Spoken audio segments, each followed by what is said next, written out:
She's not going with you. If she's to choose, then she chooses me." The voice, deep and steady, split through the heavy dust and mocking laughter that smothered Dust Creek's square. The crowd froze.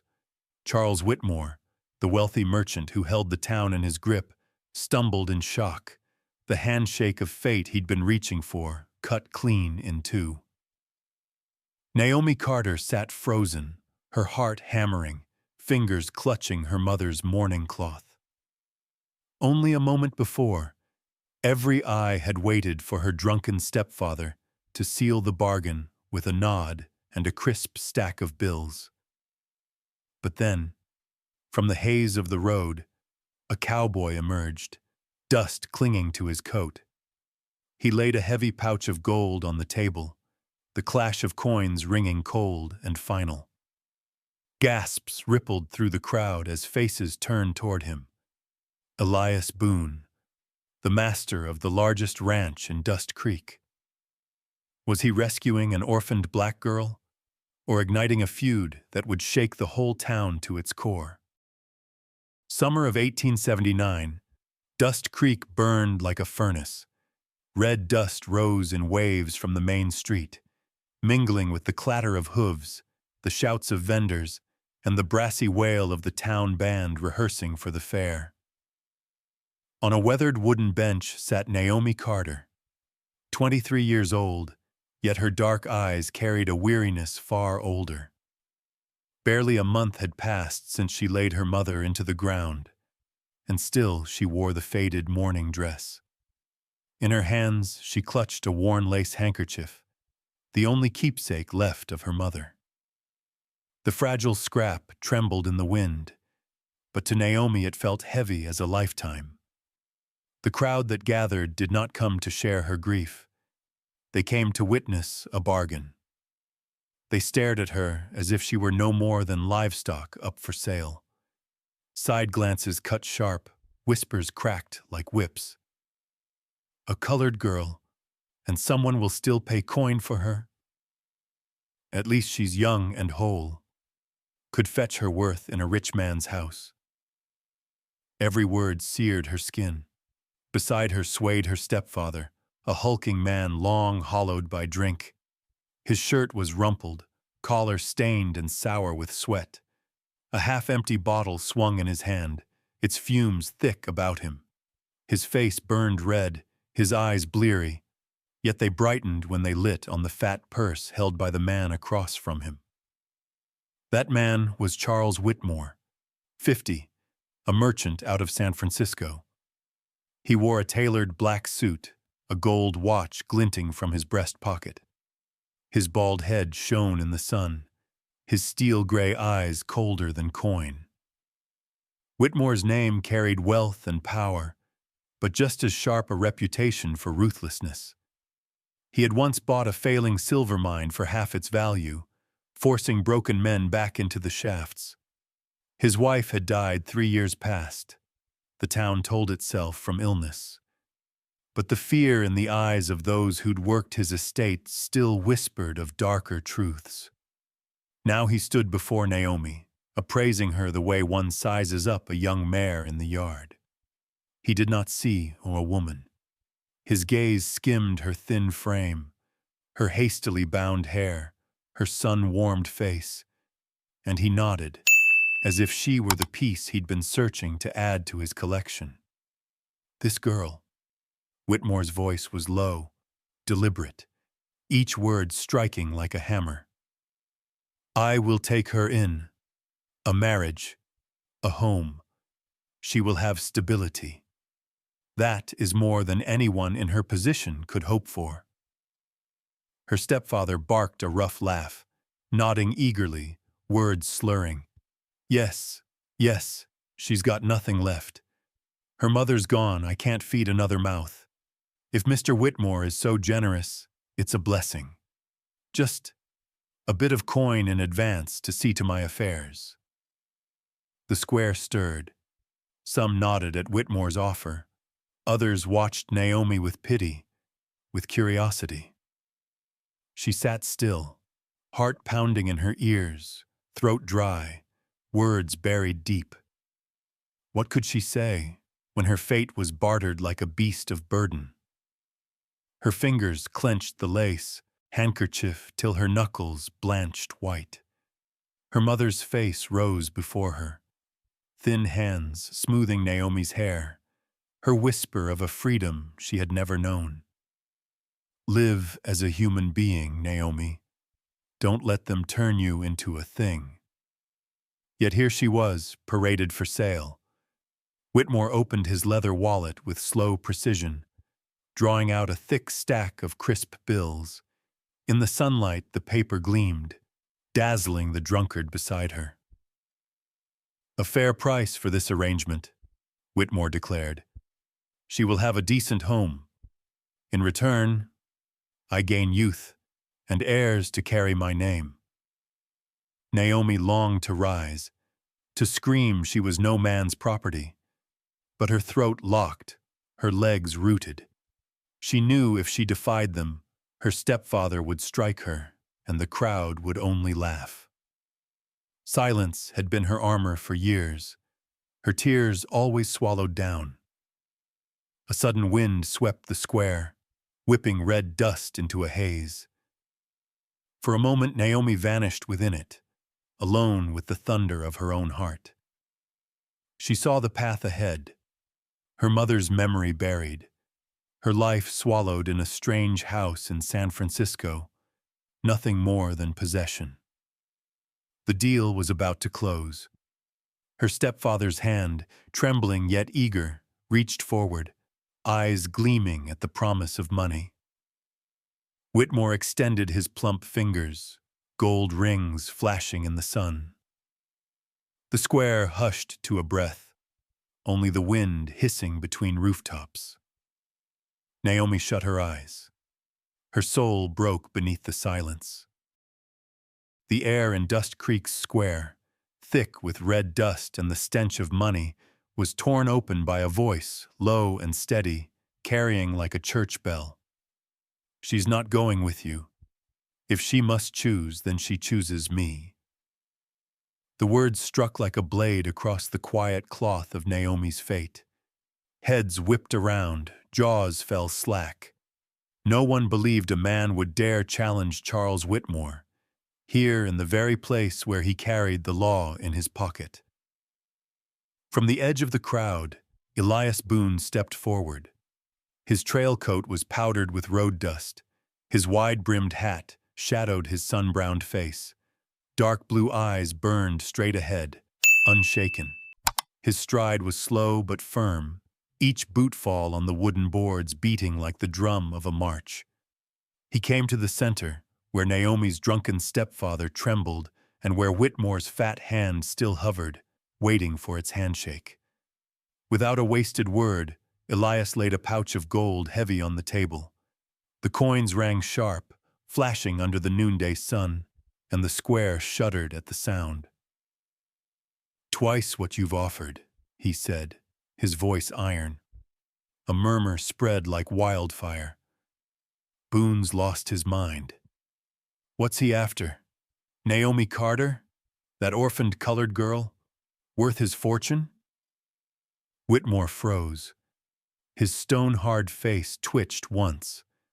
Narrowing his gray eyes, he studied Elias from boot to crown, then let his mouth curl.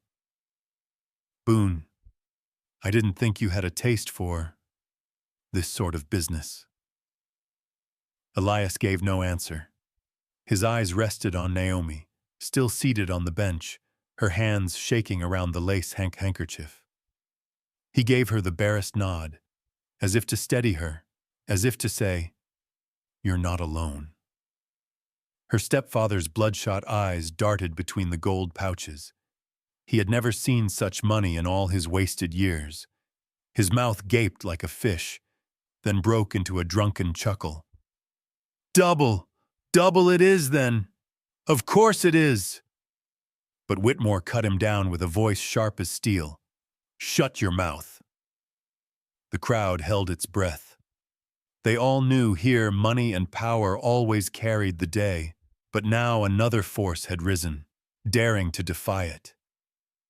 Naomi's heart twisted with emotions she had no name for.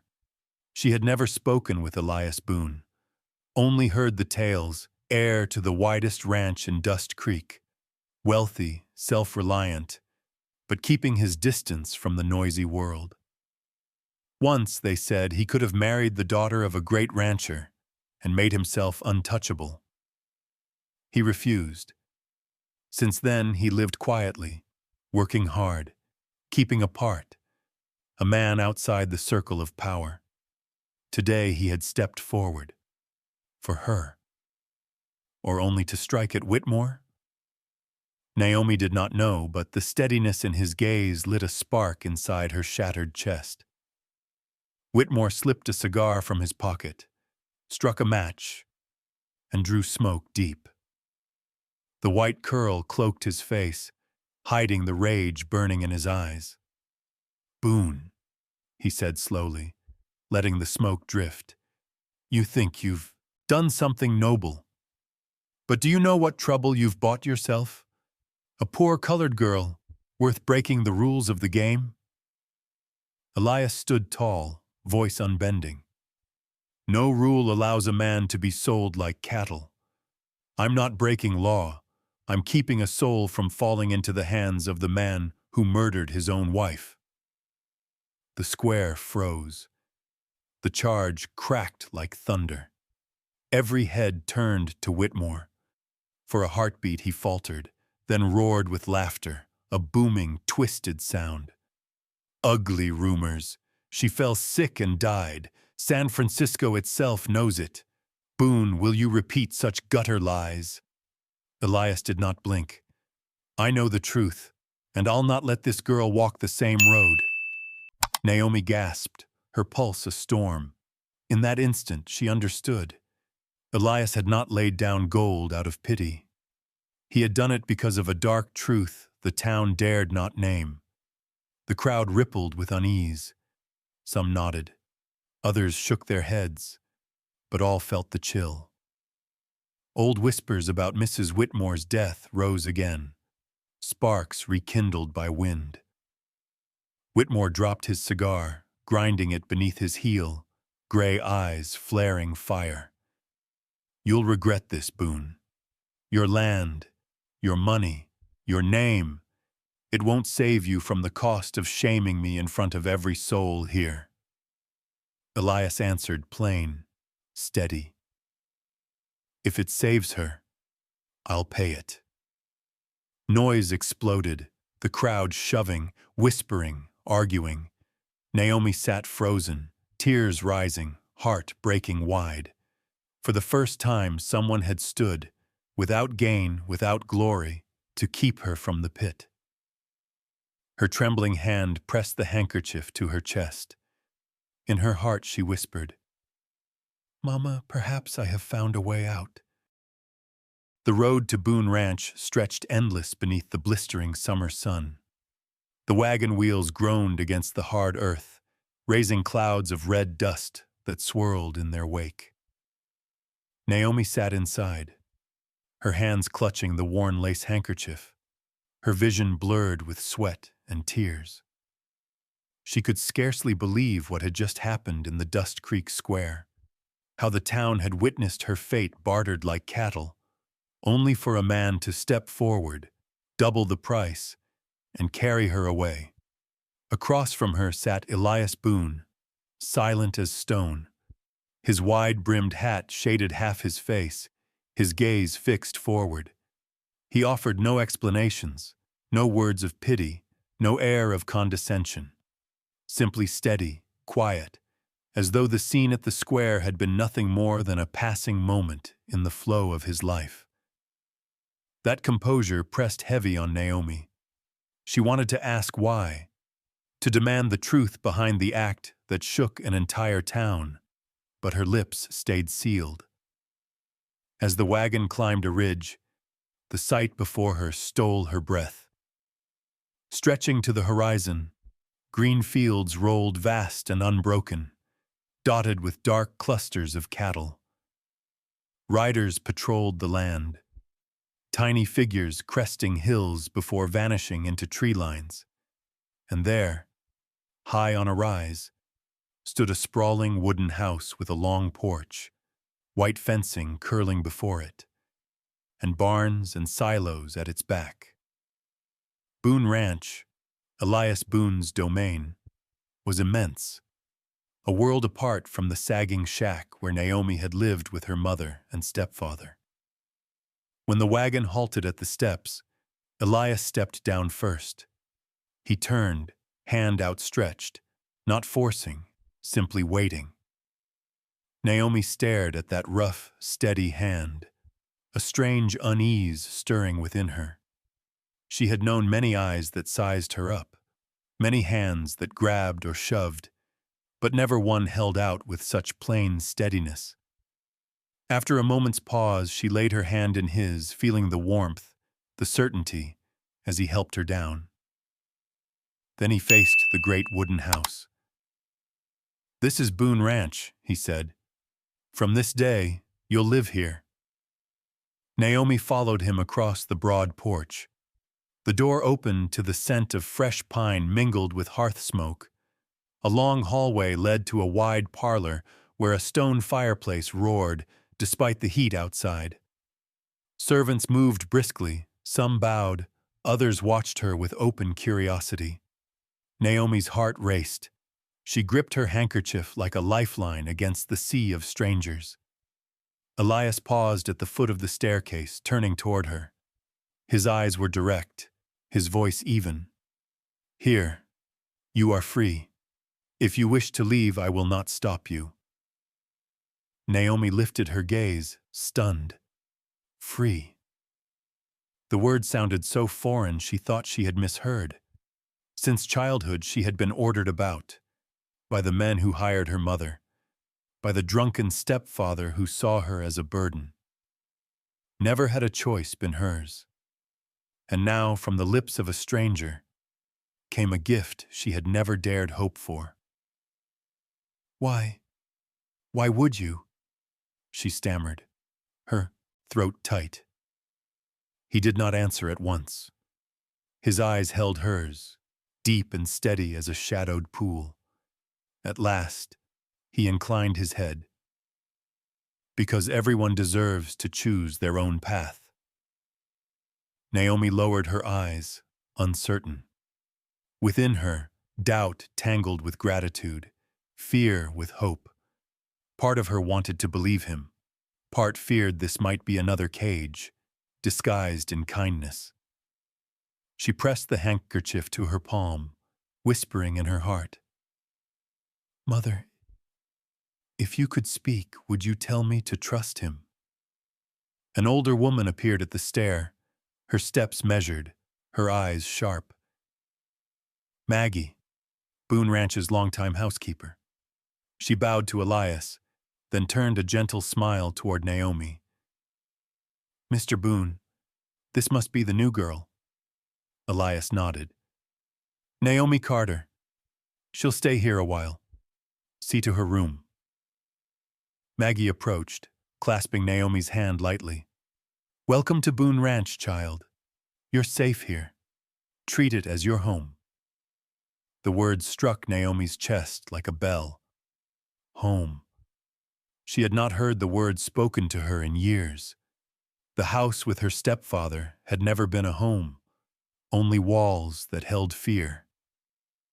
Yet here, within moments, someone had offered her belonging. That night, Naomi was led to a small upstairs chamber, simple but clean, with a window opening onto endless fields. She placed the lace handkerchief on the pillow, then sat, gazing at the silver moonlight spilling through the glass. A storm churned within her. She was no longer the girl bartered in the square. But who was she now in this place? Down below, a lamp still burned in Elias's study. Naomi glimpsed his tall frame bent over papers at his desk. He did not approach her, did not demand, did not bind. He kept his distance as though waiting for her to decide her own fate. Lying back, Naomi shut her eyes. but one sentence echoed still. Here, you are free. For the first time in her life, she felt the trembling of wings unclasped from chains. And yet, that very freedom left her uncertain. Would she have the strength to fly? The first days at Boone Ranch passed like a half-waking dream for Naomi. From her small chamber window, she watched life unfold in rhythms she had never known. At dawn, the thunder of hooves rolled across the fields as cattle were driven to the wide green pastures. By noon, the sun blazed merciless, yet hands labored on, stacking hay into wagons. By evening, the kitchen fire roared, and the smell of cornbread and stew drifted through the halls. Slowly, Naomi found herself drawn into that rhythm. Maggie, the old housekeeper, guided her with patience, showing her how to lay out table linens, help prepare supper, tend the little garden out back. At first, Naomi moved timidly, unsure where she belonged, but Maggie's steady hand eased her in. Boone Ranch, vast as it was, did not feel cold. Every person had a place, every task a purpose, each thread weaving the ranch into something alive. Elias himself remained distant. He spent his hours in the fields or bent over ledgers in his study. Now and again, Naomi crossed his path, catching his gaze, calm, steady, unsettling in its depth. He spoke little, offered short directions, then moved on. Yet his silence was not heavy with disdain. Rather, it stood like a wall of safety, giving her space to breathe after years of being pressed and commanded. Still, Naomi began to sense the whispers. Among the ranch hands, talk would falter the moment she entered. A half-heard word here, a name there, a story swallowed mid-sentence. At first, she dismissed it, but curiosity grew. One afternoon, as she helped Maggie hang laundry, Naomi overheard two wranglers muttering nearby. "He turned it down. Can you believe it? Who dares defy the Cartwrights?" Most men wouldn't, but Elias Boone did. Said he'd rather lose land and power than gain it with blood. Cost him dearly, but I respect him for it. Naomi froze. That night, she asked Maggie softly while they cleared the kitchen. Was Elias once promised to a Cartwright daughter? Maggie looked up, surprise flashing, then sighed and sank into a chair. Yes. Everyone in Dust Creek knows, except you, child. The Cartwrights hold one of the biggest spreads in these parts. Their land runs to 3 rivers. Had Elias agreed, their union would have ruled Dust Creek, but he refused. Why? Naomi whispered. Because of the price, Maggie said, her gaze far away. The Cartwrights wanted to push south, into lands that still belonged to the last of the native families. They demanded Elias give men, give guns, to drive them out. He said land gained with blood was land not worth having. So the betrothal was broken, and the Cartwrights marked him an enemy. From then on, Elias stood alone. Naomi's breath caught. She remembered his even eyes, his quiet words to her. Everyone deserves to choose their own path. It was not just a saying. It was his way of living. He had turned down power, spurned wealth, to hold a principle. No empire built on blood. Late that night, Naomi lingered at her window. Across the yard, the lamp still burned in Elias's study. His shadow hunched over papers, tall frame bowed, as though carrying weights no one else could see. To turn his back on Cartwright meant forfeiting dominion over Dust Creek. Yet he had chosen the harder road, alone, resisting the crooked laws of greed. Why then had he chosen to save her? A colored orphan girl, bartered in the square. Was it the same instinct that made him refuse the Cartwrights?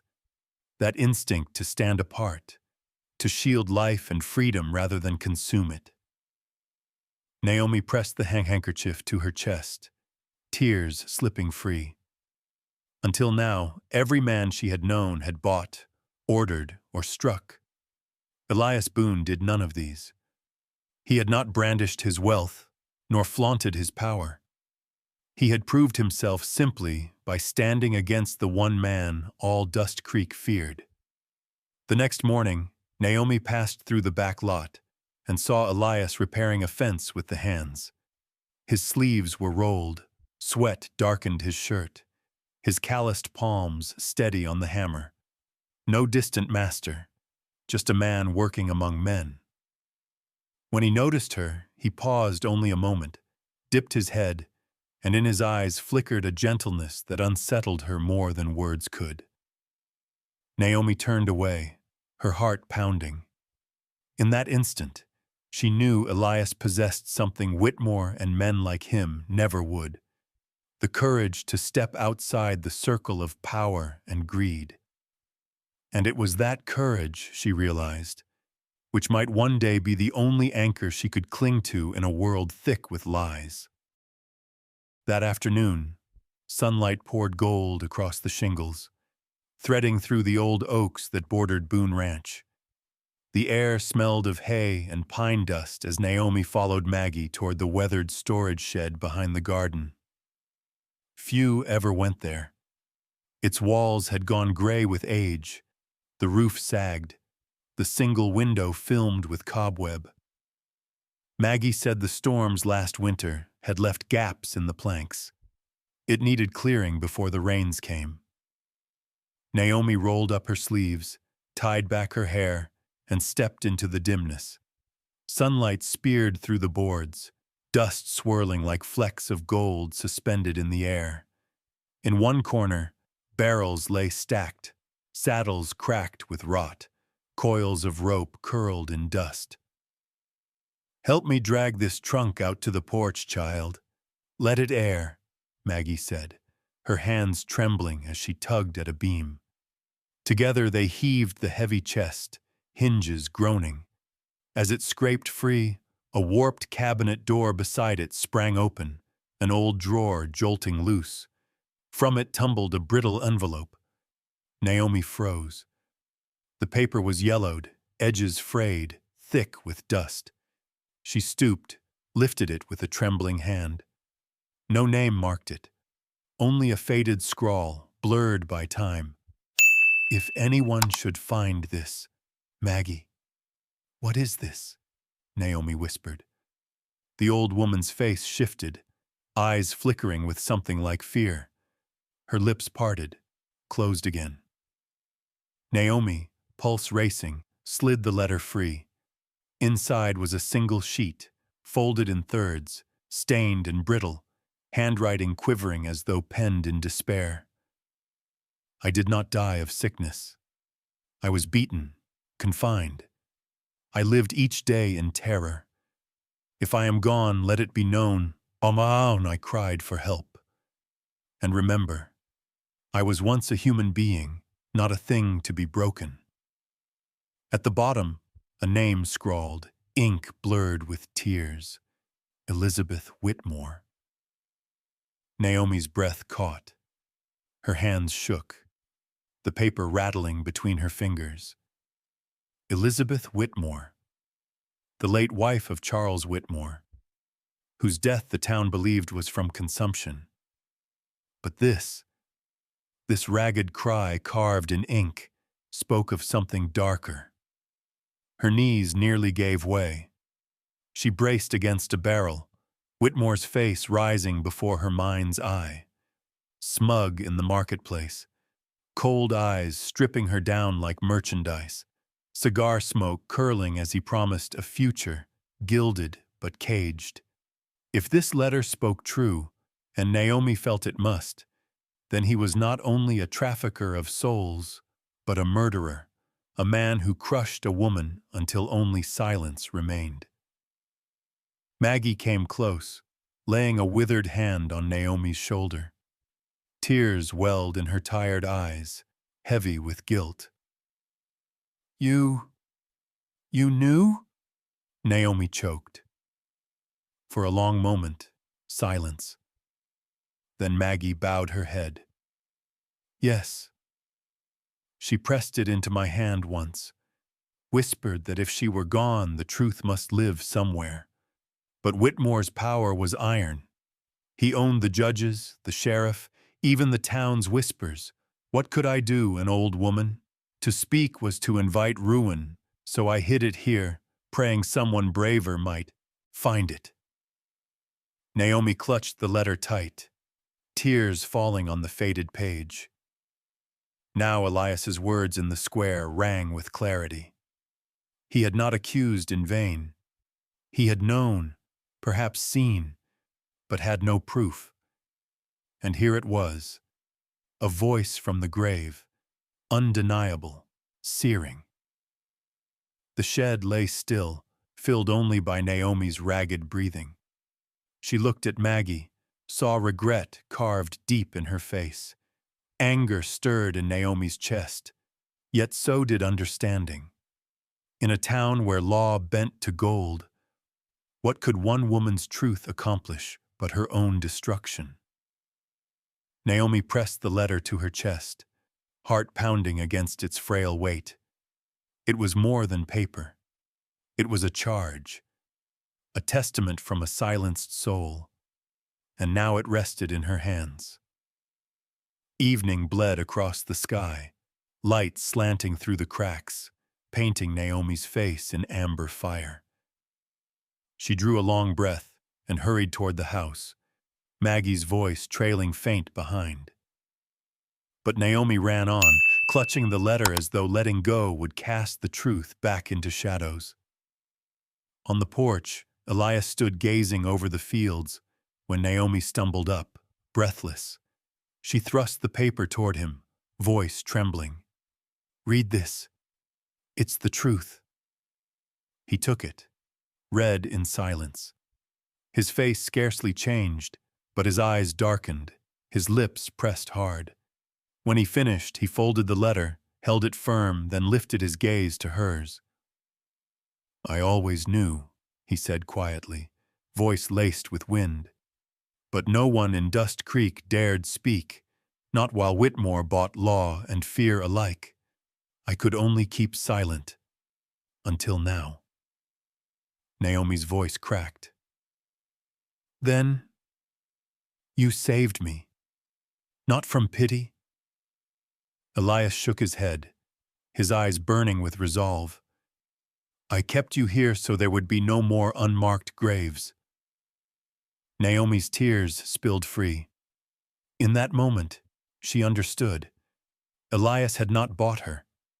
He had stood against the man every soul feared, to guard her from a fate already written for another. The dusk wind swept dust across the path. Naomi stood, vision blurred, yet inside her was a clarity she had never known. The letter had turned rumor into truth, shadow into light. And from this moment, she knew she would never again be invisible in Dust Creek. Maggie sank onto the wooden steps of the shed, her wrinkled hands knotted tightly in her lap, eyes red-rimmed as if staring at a ghost only she could see. Naomi stood near, her heart still racing, while the fragile letter lay in Elias's grasp.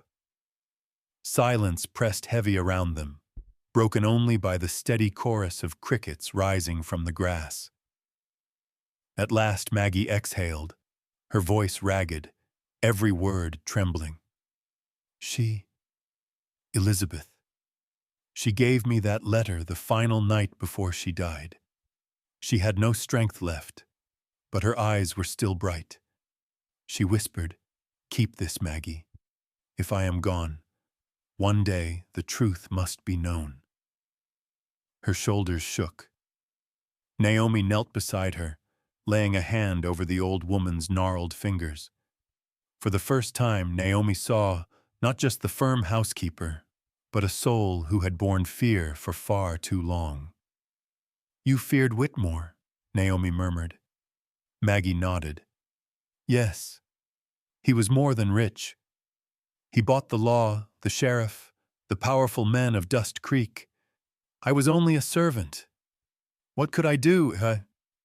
If I spoke, I would lose my place, my home, perhaps my life. So I hid it here in Boone Ranch when I came to work. I thought it might be safer. Naomi bit her lip as tears brimmed. She understood.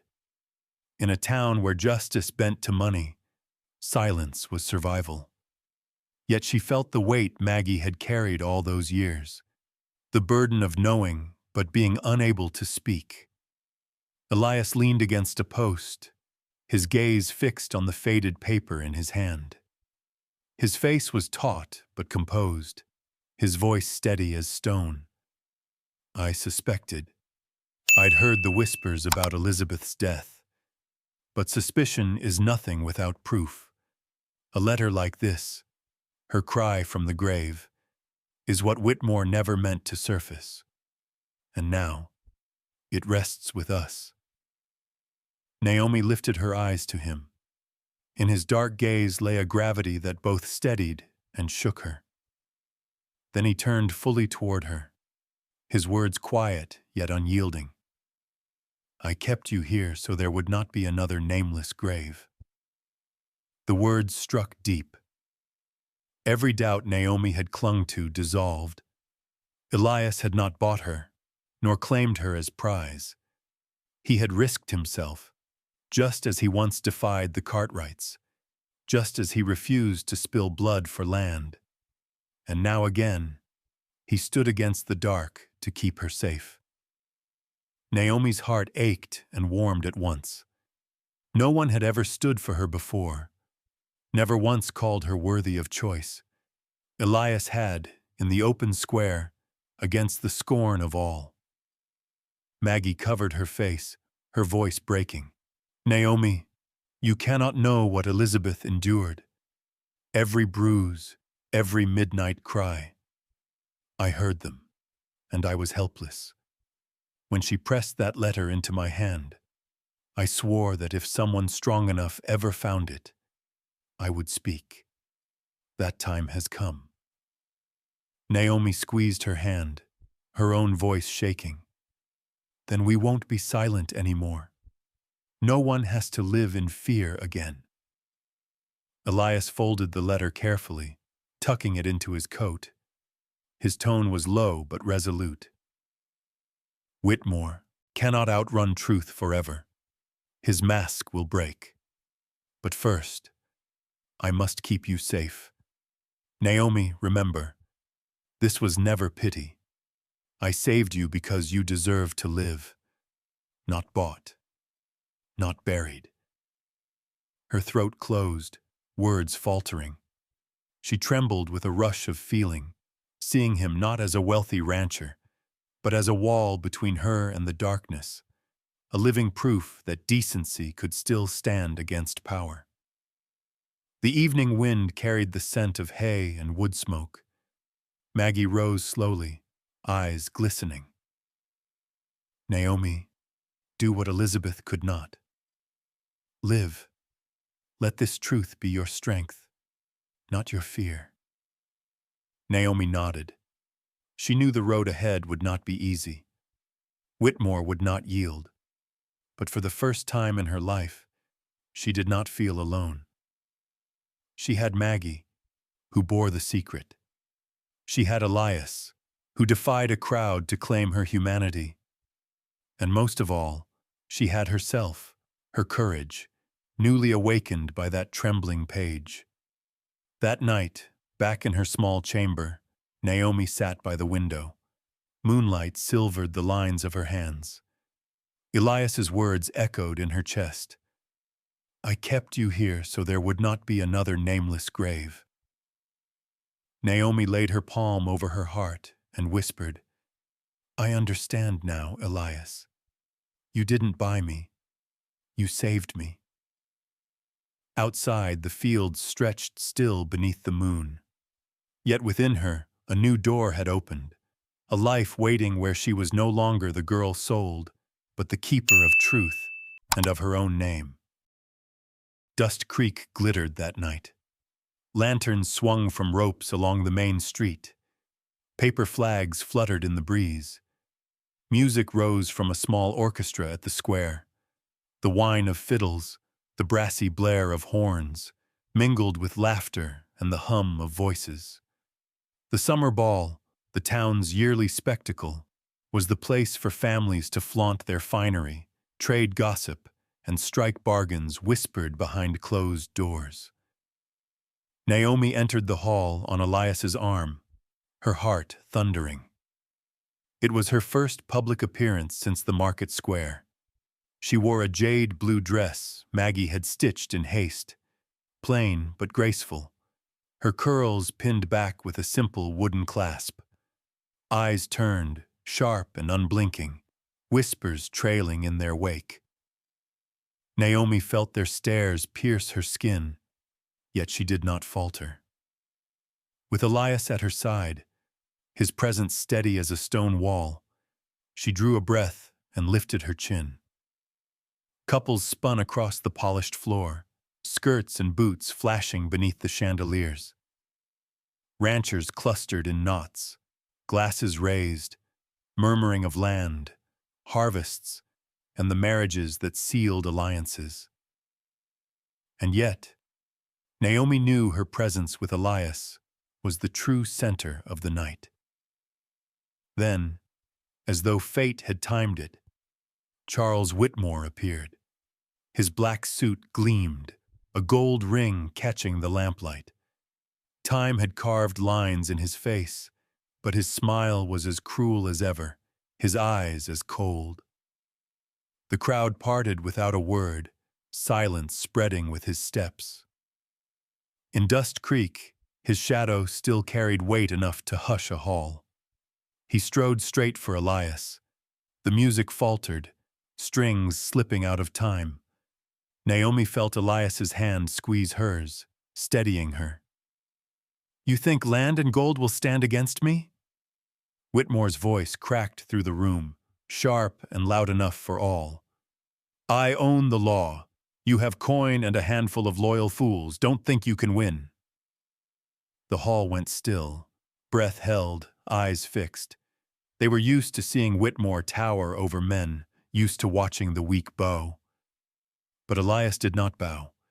He stood tall, face calm, eyes dark as the midnight prairie. When he finally spoke, his words came slow and unhurried. "The law is not yours, Whitmore. It belongs to all men. To guard the weak, not shield the strong."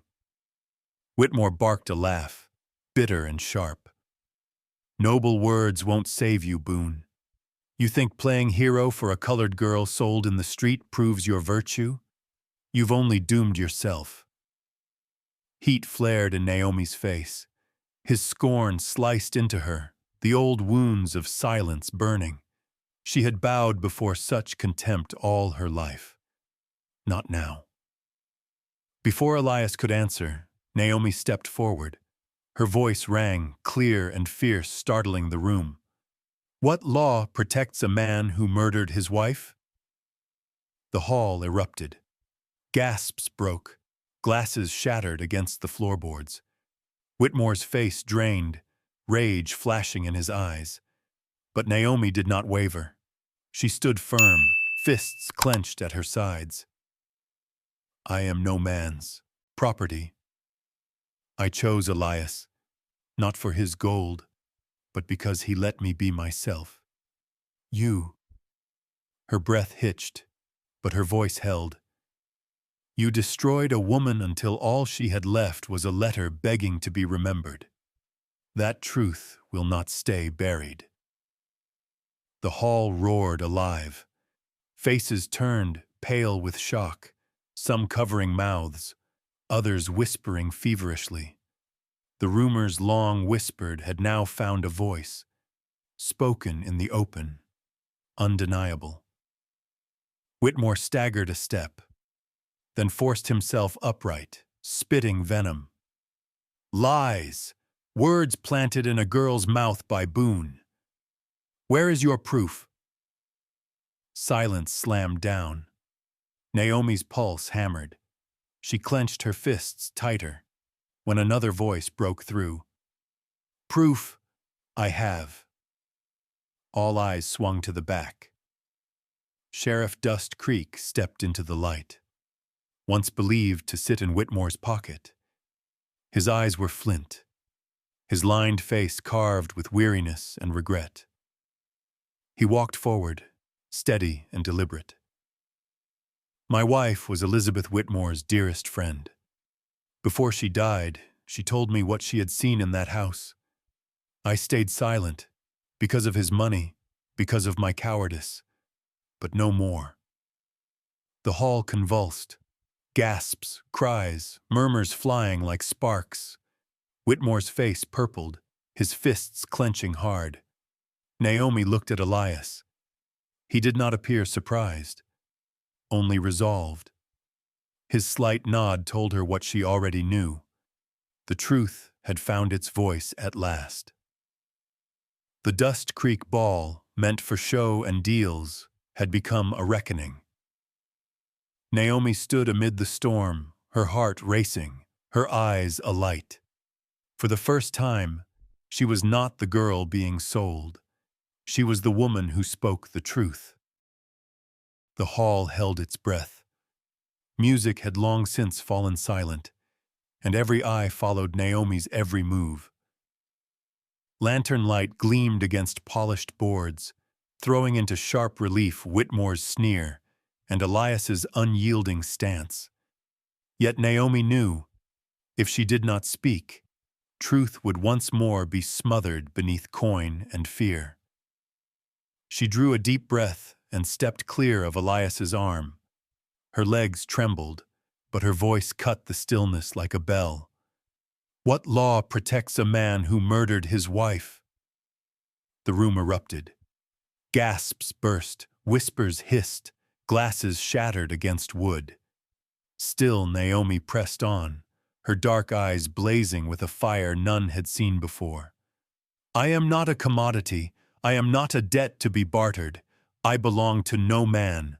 I chose Elias, not for gold, not for land, but because he let me be myself.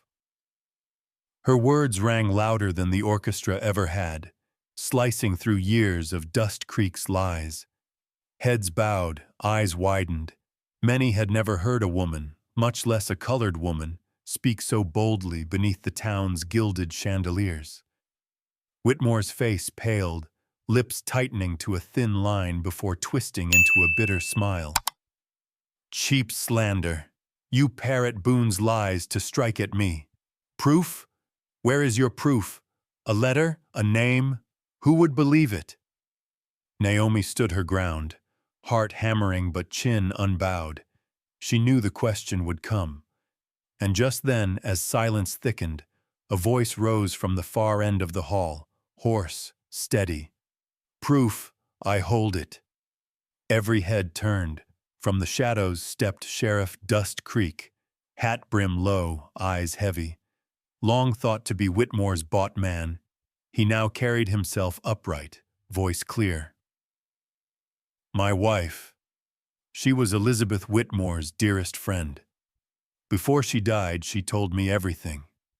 I stayed silent too long, out of fear, out of debt, out of Whitmore's coin. But tonight, I will not. The hall burst alive with shock. Gasps, cries, eyes darting toward Whitmore with dawning fury. The sheriff strode forward, pulling a small bundle bound with frayed twine from his coat. He untied it, revealing pages and a thin journal. This is my wife's hand. She wrote of Elizabeth's visits, of bruises hidden, of nights drowned in tears. I buried it like a coward. But here, before all of you, I declare, Charles Whitmore was not a grieving widower. He was an abuser. He drove his wife to her death. Naomi's chest tightened. The letter she had found now stood confirmed. the cry of Elizabeth no longer a whisper in dust, but a truth in the open air. Elias stepped forward, his voice deep, carrying without force. "Whitmore, you have bought land, silence, even law, but you cannot buy a man's conscience forever. Tonight, truth stands in the light." Whitmore's face blazed crimson, hands trembling. He spat through clenched teeth. "You dare defy me? All of you? The council, the law, they belong to me. Boone, this girl, you will pay." But the tide had turned. No one bent their head. Murmurs swelled, faces turned away. The shadow that had cloaked Dust Creek for years was cracking before their eyes. The sheriff lowered his voice, gaze fixed on Whitmore. "You have money, but you have no honor. My wife carried your secret to her grave. I will not let another woman follow her." A hush spread, heavier than thunder. Naomi caught Elias's eyes, bright not with triumph, but with conviction. She turned, her voice soft but strong enough to reach every ear. "We cannot change the past, but we can choose the future. I will not live in fear, and there will be no more Elizabeths." Applause broke, uncertain at first, then swelling.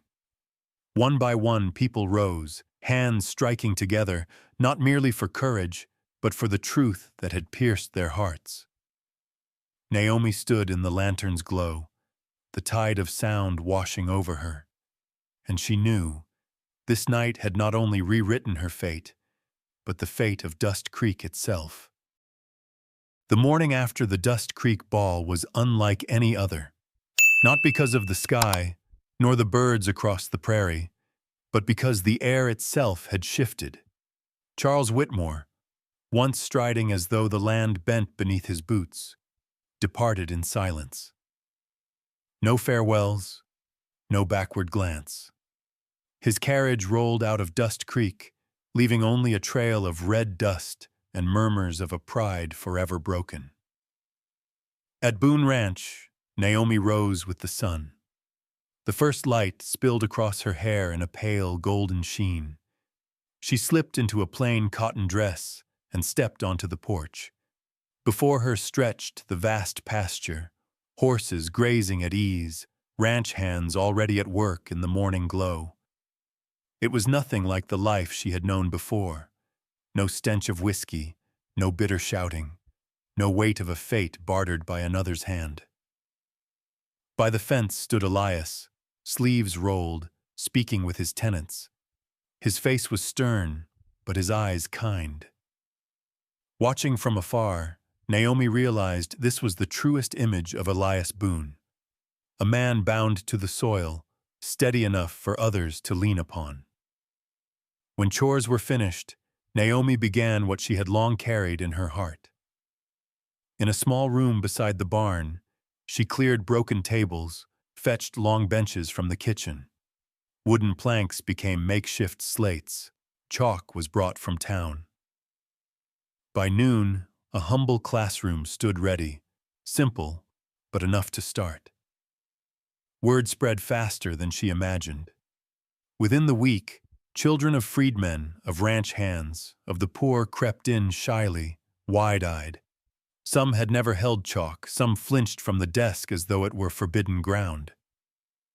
Naomi knelt, pressed the chalk into the hand of a thin girl. "Can you write your name?" The girl shook her head fiercely, fear clouding her eyes. Naomi smiled gently, wrote Anna in bold strokes, then guided the child's fingers to trace. The letters wavered, crooked, but when they appeared, the room broke into applause. The girl's cheeks flushed, but her eyes glimmered. Naomi knew then. This was true freedom. Not coin, not rank, but the moment a child learned their name had worth, their life a mark no one could erase. Each day more faces filled the benches, the blacksmith's boy, the field hand's daughter, orphans left in the town's care. They called her Miss Naomi, voices clumsy yet filled with respect she had never known. In their gaze, she was not the girl sold at a market, but a bearer of hope. Elias often stood in the doorway, arms crossed, watching quietly. He never intruded, only observed with pride. Once, after class, he murmured, "You've made Boone Ranch more than a ranch. You've made it a home." Naomi smiled, her eyes turning toward the children laughing in the yard. Her heart swelled with something new, recognition, freedom, purpose. The change did not stop at Boone Ranch. In Dust Creek, where once she was whispered about as the girl bought, she was now spoken of differently. The children's teacher. Women who once cast her looks of disdain began bringing their little ones, some even sitting down themselves to learn letters and sums. Naomi welcomed all. To her, education bore no color, no past, no chain. Day by day, a new community grew around Boone Ranch. By daylight, men worked, children studied. At dusk, under the lamp, Naomi and Elias sat on the porch, listening to the children's laughter echo across the yard. Those moments healed the wounds of years gone. Yet Naomi knew shadows lingered. Whitmore's name had not vanished. But this time she did not fear. She had Elias. She had Maggie. She had children who called her name each morning. And above all, she had herself reborn, unshackled, unafraid. One evening, after lessons, Naomi lingered alone in the small schoolroom. On the desk lay pages scrawled with clumsy letters. She touched them softly, pride filling her chest. Her thoughts returned to Elizabeth Whitmore's letter. If Elizabeth were alive, perhaps she would smile at this. A place where women were not possessions, where the children of the scorned could write their names. Tears slid down Naomi's cheeks, tears of peace. She whispered, "We did not keep silent in vain. We turned truth into tomorrow." Later that night, Elias found her still at the desk, lamplight warming her face. He laid a hand on her shoulder and said gently, "Naomi, you've changed this place." She looked up, her smile tender. "No, Elias, we changed it." And outside, the true dawn of Boone Ranch had begun. Its name now carried another, Naomi Carter. Late afternoon light slanted through the tall windows of Boone Ranch's long-neglected study, gilding the dust that clung to the shelves. Naomi rolled up her sleeves and set herself to the work of tidying a room abandoned to time. The air was thick with the scent of old paper and damp wood, as though the past itself whispered in the corners. Drawer by drawer she sorted, stacking frayed books and brittle records. Then, behind a pile of faded ledgers, her hand brushed a sealed envelope pressed flat in stiff cardboard. Its wax had long since cracked, but the edges still held firm. A strange tremor went through her. Something in her bones told her it mattered. She drew it out carefully, broke the brittle fold, and unfolded the thick parchment within. Her eyes widened as she traced each line, breath stilled. Certificate of Land Ownership, Lydia Carter. Her mother's name. Naomi's hands shook. She read the words again, until the truth rang clear. The land beyond Dust Creek, the parcel she had been told was long gone, sold cheap by her drunken stepfather, had never been signed away. The deed still stood, her mother's claim intact. She sank into a chair, the paper quivering in her grasp. A storm of emotions surged: shock, grief, then rising anger. All her life she had carried the shame of being sold, told she came from nothing. Her stepfather's voice had hissed in her memory, "Your mother left nothing but debt." Yet here in her hands lay proof of a different story. Her mother had left her more than memory. She had left her honor. In that moment, Naomi felt Lydia's presence, tender and unyielding, whispering, "You are not empty-handed, child. My blood still claims the soil." Elias found her sitting pale in the fading light, paper clutched tight. He crouched beside her, reading the words, his brows tightening as he grasped the weight of it. He laid a steady hand on her shoulder. "This isn't relic, Naomi. It's law. That land is yours. No one can deny it." Tears stung her eyes. "But my stepfather sold it. I don't know what to do." Elias's grip firmed around her hand. "There is truth, and there is law.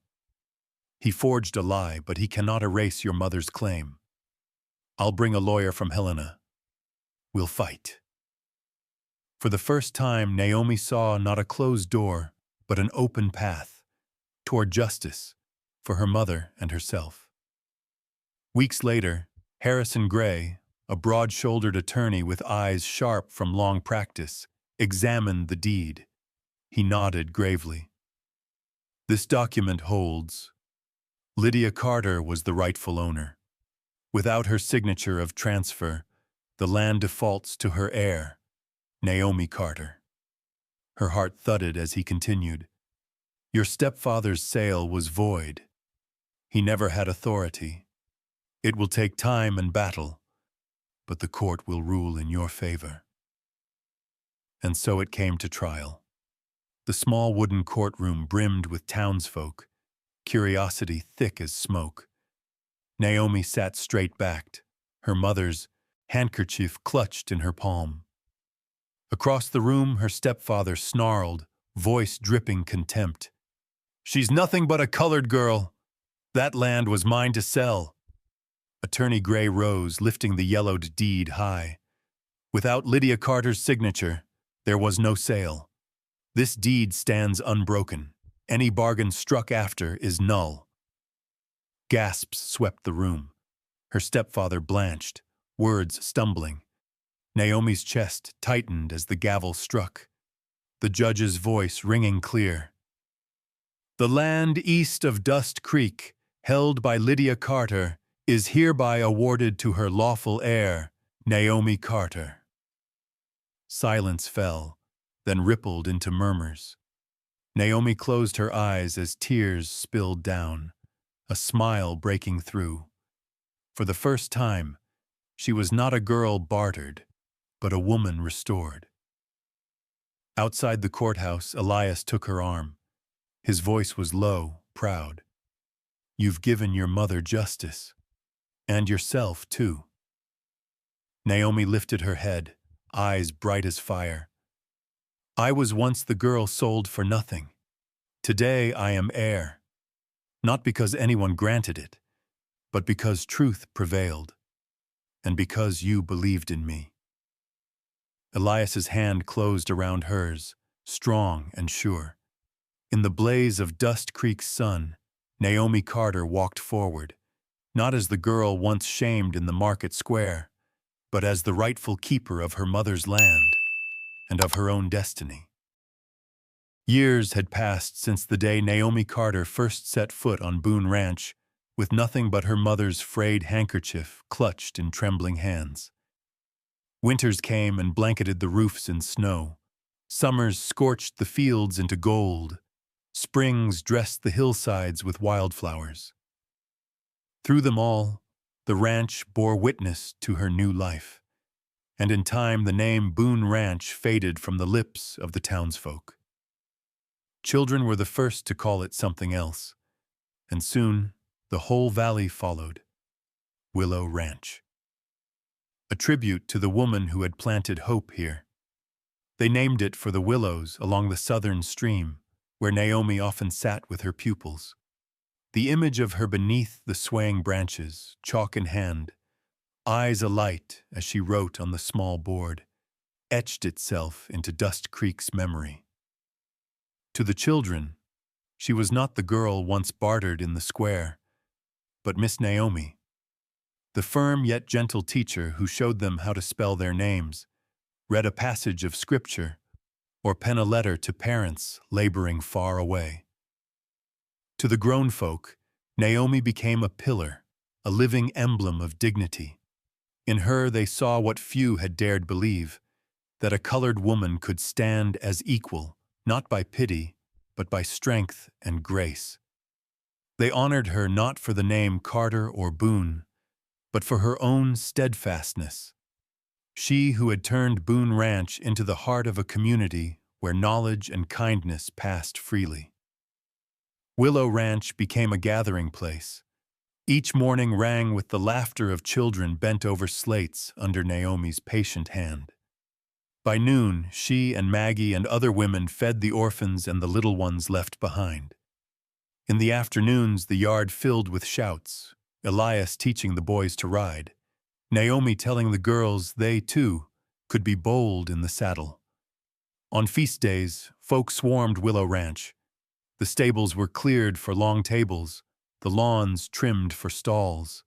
Fiddles sang, couples spun, laughter carried. Naomi, always at the edge, watched with eyes shimmering. And Elias would lay his hand upon her shoulder, whispering, "You made this a home, not only for us, but for Dust Creek." A newspaper man from Helena once visited, curious about the free lessons at the ranch. He wrote of a colored schoolmistress teaching in a rough-hewn room, children hanging on her every word, a town rediscovering its soul. The article spread, and Willow Ranch became Montana's quiet pride. Naomi never let the praise weigh on her. When called the woman who changed Dust Creek, she only smiled and said, "No, I only gave the children the chance once denied me. The true strength is theirs, when they dare write their names for the first time." One autumn afternoon, she stood beneath the willows, watching children chase in the golden light. Leaves drifted down, carpeting the path. Elias joined her, his shadow long beside hers. They sat together, listening to the laughter. "Do you remember the first day?" he asked. Naomi nodded softly. "I remember. I sat in the square clutching my mother's handkerchief, thinking life had ended. If not for you—" He stopped her gently, squeezing her hand. "If not for you, Boone Ranch would never have become Willow Ranch." Peace shone in her eyes.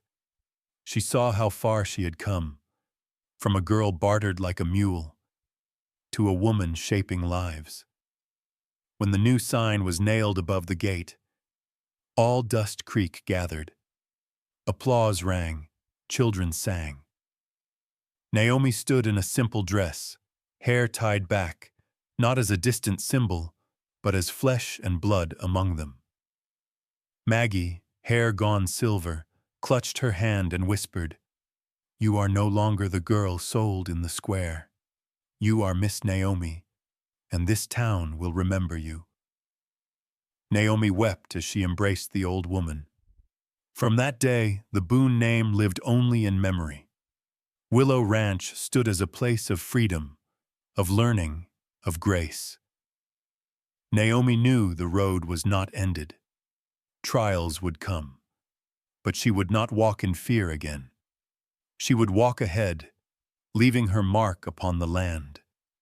And whenever the children's voices rang out, "Miss Naomi," she knew her mother's life and her own had been vindicated, not by monuments or words, but by a living legacy. Sunset stretched wide across the prairie. the sky ablaze like crimson silk unfurled against the horizon. Its final light spilled over Willow Ranch, over the whispering willows by the stream, over the wooden porch where Naomi and Elias sat side by side. Children's laughter drifted faint from the fields, still playing until the sun sank fully behind the blue haze of mountains. Naomi leaned back in her chair, her hand resting gently atop Elias's. Into the breeze she whispered, as if asking the wind to carry it away. They once said I would be saved if I married a rich man. But true wealth is when someone gives you the right to choose. Elias turned, his eyes lit by the fading glow, and tightened his hand around hers. His smile was slow, steady, full of peace. I had only the Boone name and my love, but you turned them into everything. Naomi searched his face, finding not comfort alone but conviction. He had never promised her castles, jewels, or power. From the first, what he offered was choice, respect, and she had built an entire life upon it. Beneath the porch, the children lingered under the willows, chasing one another with gleeful shouts. Naomi's gaze softened with pride. She remembered her first class, just a cramped wooden room, a few battered benches. But the way their eyes lit at the chance to write their names had taught her that freedom was not only living for oneself, but giving others the chance to live fully. Elias passed her a cup of mint tea, fragrant in the evening air. "You've made this place a community," he said quietly. "Boone Ranch was land and cattle. Willow Ranch is a home. It's trust." Naomi smiled, but memory surged like a tide. The marketplace came back to her, red dust, mocking laughter, scornful stares.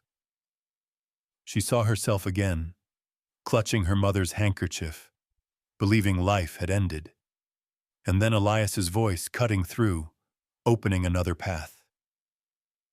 "Do you know," she murmured, "sometimes I think, if you hadn't spoken that day, I might be a widow in some grand San Francisco house trapped in silk.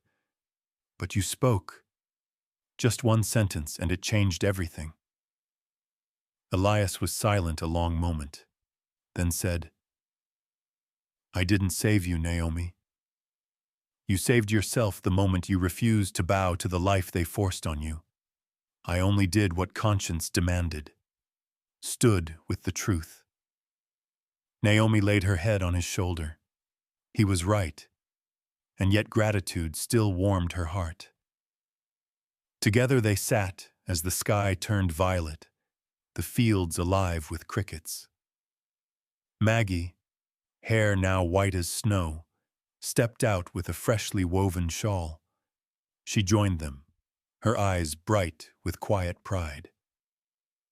"I've lived long enough to see a miracle," she whispered. "From a girl sold in the square to a woman the town honors. Willow Ranch will carry your name, child." Naomi clasped the old woman's hand. She felt the circle close. From Elizabeth Whitmore's hidden letter, to truth finally spoken, to a community reborn through her story. On another night, beneath a sky full of stars, Naomi lingered by the schoolroom. Chalk dust still marked the blackboard, where children's shaky letters spelled Miss Naomi. She touched the board, overcome. That name was more than a title. It was proof she had risen from the lowest place to stand in respect. That winter, the school grew. Townsfolk brought timber, nails, coins. Elias raised the beams himself, while Naomi and the women stitched curtains and arranged benches.